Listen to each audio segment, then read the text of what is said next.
Hey, healthcare leader, do you want to know about the two most common problems? It's almost like barriers, the big barriers in the way of organizational well-being. Now, the one is how to measure well-being, burnout, engagement, whatever you want to call it. And second is conceptualizing well-being.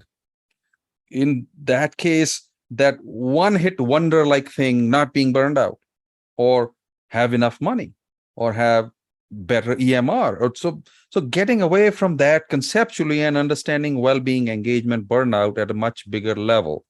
If you are interested in that, do I have a treat for you? We have a very special guest here today, Dr. Katherine Meese. She is an assistant professor in healthcare administration at University of Alabama at Birmingham. But not only that, she is a researcher in physician well-being, engagement, and burnout. There are very few people on the planet who have industry experience like her, working in 10 countries, 4 continents, and doing research. So research and application combined together. So welcome, Dr. Meese. Thank you so much for having me. It's a pleasure to be here. Oh, yes, this is Healthcare Leadership Insider, and this is part of our special series, Do This, Not That, for physician engagement, burnout, and well-being.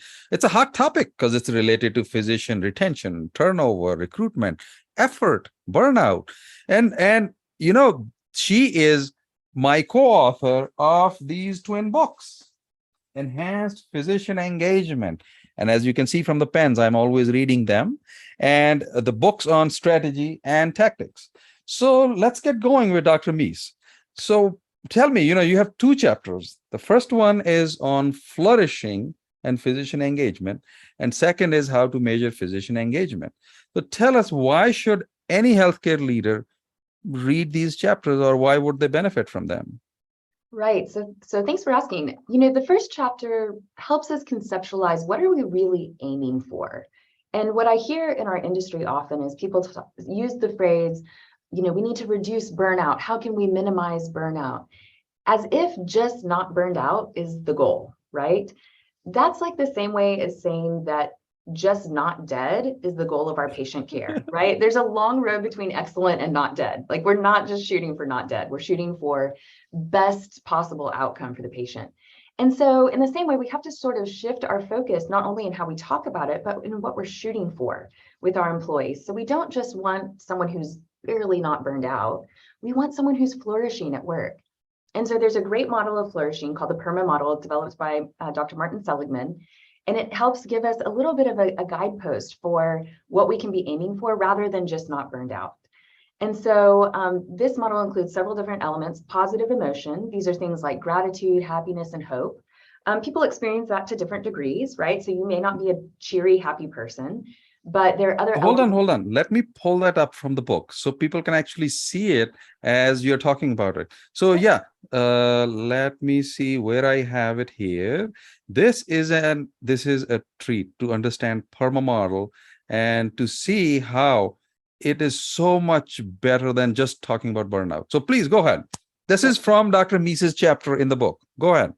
Great. So you can see here, these are the elements of PERMA. And the first one is positive emotion, which is happiness, gratitude, or hope. People experience this to different degrees, but there are evidence-based things that you can do to increase these feelings. For example, writing down 3 things that you're thankful for each day. It takes a couple minutes, and it has been shown to be statistically significantly improving happiness over time and reducing depressive symptoms after just doing it for 1 week. That's powerful. Then we have engagement, which is the ability to be fully absorbed in the moment or in flow. And there are so many things here that get interrupted in our modern healthcare workforce, right? In our modern environment. You can imagine the number of alerts and task switching and interruptions that one might have in their day, trying to manage so many different patients, an interdisciplinary team. Sometimes it's very hard to get into that state of flow. There's always something beeping, the pager going off.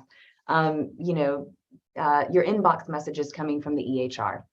And so that's really difficult in our modern environment. Then there's relationships, which is the connection to others. Whether you're an introvert or an extrovert, everybody needs some level of connection. But sometimes we are so vigilant in our efforts to crank up those RVUs, get more productivity, see more patients, that we have designed work in such a way that people feel turned up like they're on an assembly line. So if you don't have time to go pee during the day, you're not going to have time to ask somebody, how was your kid's soccer game, and form a relationship. And so that really diminishes people's well-being at work. Additionally, if you're working long hours, you're doing a lot of pajama time, documenting in the EHR, et cetera, then your ability to foster those good relationships outside of work also suffers. Meaning, which is being part of something bigger than yourself. This one, healthcare hits this one out of the park, right? So we found in our research that across the entire healthcare team, from administration to nursing, that 89% of people find their work to be deeply meaningful. So we're doing really good with this one, but our job as leaders is to get out of the way of that. How can we reduce friction in the work to allow people to stay connected to that sense of meaning? And lastly, accomplishment, which is achievement, success, or mastery. If you feel like all you do is now this one little element of patient care because we've become so hyper specialized, your feelings of mastery might improve, but you may have a diminished feeling of success because you never get to see the end product of your results. You get to see this slice of the patient before they're shuttled off to someone else. So we've got some opportunities to try to improve that in healthcare. This is such a better full spectrum understanding of well-being than just one dimension, not have burnout. I liked your example, not being dead. That's not the goal. Yes, I hope we don't think about us like that. So when a leader is, let's say, trying to do it to themselves or to other people, what are the most important things that they should do or shouldn't do? Right, that's a great question. So we're learning a lot from our research in this area. And one of the things that has become so obvious to us, perhaps, is that statistically, when we look at all of the different elements that are associated with distress, okay, this is not just being stressed out. This is increased risk of suicidal ideation and increased risk of burnout, et cetera. So when we look at the different predictors that are driving those distress scores, we are controlling for things like age, race, gender, non-work stressors like divorce, death of a loved one. We're looking at things like work design, relationships at work, et cetera. And what we see is that overwhelmingly, the drivers of that distress, it's the work, which was so shocking to me because I thought surely COVID, childcare, all the stuff that's going on outside, it's the work. It's increased work demands, it's heavy workload and long hours. It's things like lack of trust in senior leadership, lack of trust in supervisor. So anything that we can do to improve the work, get rid of stupid stuff. How can we reduce inefficiencies that are unnecessary? I don't mean improve efficiency by telling people to work faster and harder, cranking them up, but get the friction out of the work that's not necessary. Can make a huge difference in terms of people's well-being at work. But that in many instances requires system level change, right? And some of us maybe listening or watching are not up here in the C-suite with the ability to enact that kind of change. And so what can you do right now in your own life and in your own microcosm? Interestingly, our research has also shown us that individual resilience tends to be a lower predictor of well-being, and in some instances is not even statistically significant. And I think the reason for that is that our healthcare workforce tends to be exceedingly resilient because of the type of training that you go through. And so their resilience scores are much higher than the average US population. But all of that said, there's still value in doing things that you can do that are within your control that can improve your own resilience. These are things like gratitude, rest, sleep, exercise, all of the things that you hear that sometimes it's easy to get cynical about. Like, don't tell me to put lavender oil on it when the work is so broken. But those are things that you can do right now in the absence of larger system change. That's not going to fix the issue, right? Other things that you can do include thoughtful work design. So making sure that people have the opportunity to complete a full task without constant task switching, or making sure that they have variety in their work, that we haven't taken such an assembly line approach to healthcare that you feel like a machine. Those are things that you can do. Other things you can do include forming good relationships, supportive relationships within your team.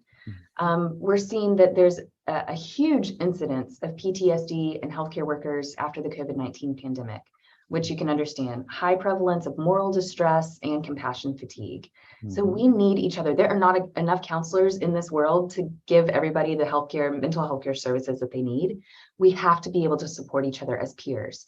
And sometimes that can be something as simple as a morning huddle or an evening huddle at the beginning and end of the day, where you check in and say, hey, how's everybody doing right now? That was a really tough patient, or this has been a tough day. I just want to make sure you're okay. Or my favorite question, like if you need that one good question, it's before you go home today, I want to make sure you're okay. And that question can save a life. And so we need to routinize that process of just small acts of empathy, micro empathy. Yeah, tell us more. That's such a fantastic thing you talk about. Micro empathy. What's that? Right. Well, sometimes we think about, if we're going to do something around well-being, it's going to be this big project. It has to be this large effort. Or if we're going to do peer support, it has to be this really, structured program. And those things are good and important. But sometimes it's just small, repeated acts of empathy to the people around you. And that might be your physician peers. That might be, your nurses. That could be the environmental services worker who's feeling discouraged. Those small acts of empathy have an additive effect to help improve people's sense of belonging, relatedness, and overall well-being and flourishing. It doesn't have to be a grand show. And so it's similar to the concept of microaggression that slowly erodes people over time, but it's the opposite, something that slowly builds people and relational capital over time. What have you found? What's like the most common mistake people make in this whole application or idea of flourishing or happiness or well-being or engagement? Right. I mean, I think sometimes people tend to think that the P part, positive emotion, or the PE part of of the flourishing model is the only part that matters. Like if I don't feel Oh, happy, mhm, then I must not be well. And so what this model gives mhm, us is a more nuanced understanding of there are many ways for people to feel alive, right? And that they're thriving. Feelings of happiness is just one element. And so there are things you can do to cultivate these other elements of well-being, even if you're not having grand feelings of happiness all the time. So I think that's a common mistake. Well, you're a teacher too. So for an aspiring healthcare leader or administration leader, what's the one thing you want them to know about this? I think my deepest desire when I'm training future healthcare leaders is that we would have just an unwavering passion and acknowledgement for the people of healthcare. Healthcare is humans working with humans to heal humans. At its very core, that's what it is. And so for all of these things that we've done to systemize healthcare, we have to get back to that most basic understanding. And if we're not taking care of the humans, then the rest is not going to go well. But if we're taking care of our humans, everything else will follow. The performance will follow, the quality will follow.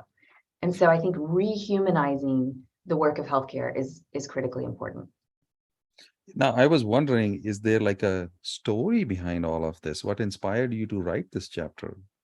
Yeah, that's a great question. And it's a personal one, which I'm excited to answer. So when I was working in oil and gas finance, my husband was in his fourth year of medical school and then transitioned to residency. And I remember sitting at my, cubicle in my very normal 9 to 5 job with great benefits and everybody's treating each other well, thinking, Mhm. his experience, 30-hour back-to-back shifts or whatever it is, if this was happening in any other industry, it would literally be on the front page of the news. But Mm. it's so normal in healthcare to have those conditions.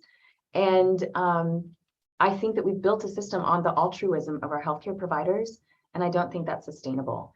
And so if we really want to improve the health of our community, which should be our goal ultimately, right? To have a healthy community, we Mhm. can't do that without providing healthy work for our workforce. Mhm. So typically a healthcare employer, hospitals and health systems are the largest employers in their communities.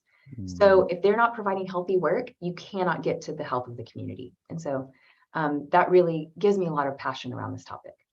This is so important that we can put our own loved ones in front of us and think of them and we are trying to do this. Thank you very much for coming here and teaching us all of this today. That's a wrap of this episode of this special series, Do This, Not That, for physician engagement. We had Dr. Katherine Meese teach us about flourishing, the full spectrum idea of well-being. So hit subscribe. You can get the latest episodes. Look in the description below to download your special report and other goodies to start your journey. Thank you, Dr. Meese. Thank you. Take care.